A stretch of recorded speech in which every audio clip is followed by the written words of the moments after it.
It began, as so many unforgettable nights do, with a feeling that something wasn't quite finished. The scoreboard may have suggested one story, the innings ticking away like an indifferent clock, yet beneath it all there was a quiet defiance brewing, a refusal to accept the script as written. And then, in a flash of chaos and brilliance, it happened again. Another walk-off. Another eruption.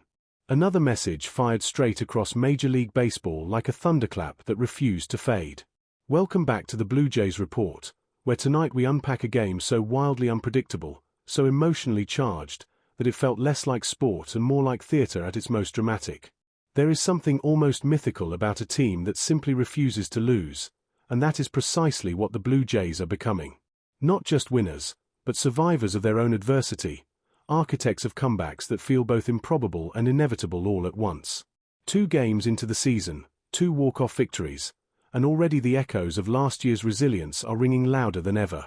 If you're enjoying this journey, make sure to like, share, and subscribe to the Blue Jays Report, because what we're witnessing is not ordinary baseball, it's something far more electric. The game itself unfolded like a storm that refused to settle. An 8-7 victory in 11 innings tells part of the story, but the numbers barely scratch the surface of the emotional turbulence that defined this clash. There were moments where victory seemed within reach, only to slip away like sand through open fingers, and others where defeat loomed large before being chased down and dismantled. It was a contest that twisted and turned, daring anyone watching to look away, and punishing them if they did.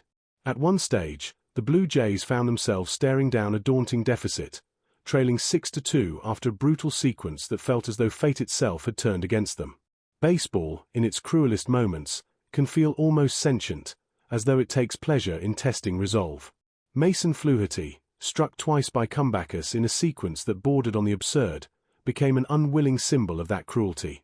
Then came the grand slam, surrendered in a moment that could have shattered lesser teams. The air grew heavy, the momentum swung violently, and yet, somehow, the belief never left.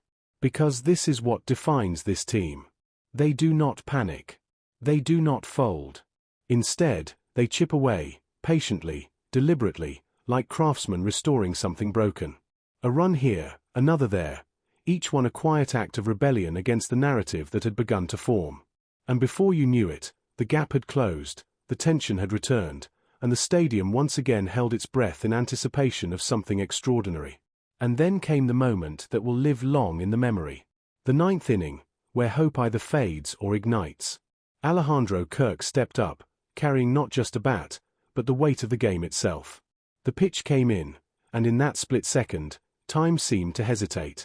The crack of contact was sharp, decisive, almost defiant. The ball soared, and with it, the collective heartbeat of everyone watching. Tie game. Just like that. A single swing rewriting the script, dragging the Blue Jays back from the brink and into the realm of possibility once more. If you're feeling the intensity of moments like this, don't forget to like and subscribe to the Blue Jays Report, because this season is already delivering drama in abundance, and we're only just getting started. Yet even as the innings stretched into extras, the story refused to settle. The 10th inning brought more tension, more twists, as both teams traded blows like weary fighters refusing to fall. Every pitch carried weight, every decision felt monumental, and still, no resolution came. It was as though the game itself demanded something more dramatic, something worthy of the spectacle it had become. Enter Spencer Miles, a name that, by the end of the night, would carry far more significance than anyone could have predicted. Thrust into a high-pressure situation that would test even seasoned veterans, he delivered with a composure that bordered on surreal. Here was a player whose experience at this level was minimal, yet whose presence on the mound felt anything but. His pitches cut through the tension, each one a statement of intent, each one reinforcing the belief that he belonged. There is a certain beauty in moments like these, where potential transforms into reality before your very eyes. Miles did not merely survive, he thrived, holding the line when it mattered most and giving his team the chance to finish what they had so relentlessly pursued. It was a performance that spoke not just of talent, but of character, a glimpse into a future that suddenly feels far more promising. And then, at last, the payoff. The 11th inning, where stories are either concluded or immortalized. With the pressure mounting and the stakes at their peak, Ernie Clement stepped into the spotlight. There was no grand flourish, No unnecessary drama, just execution, pure and simple. The swing, the contact, the ball finding its way through, and in that instant, the eruption. Game over. Another walk-off. Another chapter written in what is rapidly becoming a season of unforgettable moments.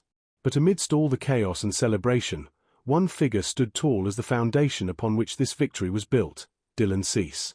His performance earlier in the game was nothing short of extraordinary, a masterclass in pitching that set the tone for everything that followed. 12 strikeouts, delivered with a precision and power that left hitters searching for answers they simply could not find. He was, quite simply, dominant. What makes Cease's performance so compelling is not just the numbers, but the manner in which he achieved them. There was an authority to his pitching, a sense that he was dictating the terms of every encounter. His fastball blazed, his secondary pitches deceived, and together they formed a combination that felt almost unfair. This is not just a player in form, this is a player evolving into something far more formidable. And let's take a moment to appreciate what this means in the broader context. Back-to-back games featuring double-digit strikeouts from starting pitchers is not just impressive, it's historic. It speaks to a rotation that has the potential to anchor this team in ways that could define the entire season. When your pitching staff sets the tone like this, everything else begins to fall into place. Still, no story is without its imperfections. The bullpen, while ultimately holding firm when it mattered most, showed glimpses of vulnerability that cannot be ignored. Moments of lost command, of opportunities conceded, serve as reminders that even the strongest teams have areas to refine. Yet perhaps that is what makes this victory even more significant. This was not perfection, it was perseverance. And what of the offense? A lineup that refused to stay quiet, that found ways to contribute even when the odds seemed stacked against them. Vladimir Guerrero Jr., reaching base time and time again, setting the stage even without delivering the decisive blow. Addison Barger stepping up with key contributions. Kazuma Okamoto continuing to show flashes of brilliance. Each piece playing its part in a collective effort that feels greater than the sum of its parts. As the dust settles on this remarkable contest, one thing becomes abundantly clear. This team has rediscovered something special. The identity that carried them through last season, the resilience, the belief, the refusal to yield, has not only returned, it has evolved. They are not just the comeback kids anymore, they are something more dangerous, more complete, more relentless. So here we are, 2 games into the season, and already the narrative is taking shape. The Blue Jays are not easing into this campaign, they are announcing themselves with authority, with drama, with a flair that demands attention. And if this is only the beginning, one can only imagine what lies ahead. Be sure to like, share, and subscribe to the Blue Jays Report, because this story is far from over. In fact, it feels as though it's only just begun. And somewhere, in clubhouses across the league, there's a growing awareness, a quiet realization that this team is not to be taken lightly. Because when a team proves, twice in as many nights, that no deficit is too great, no moment too overwhelming, and no game ever truly out of reach, they stop being just a team. They become a warning.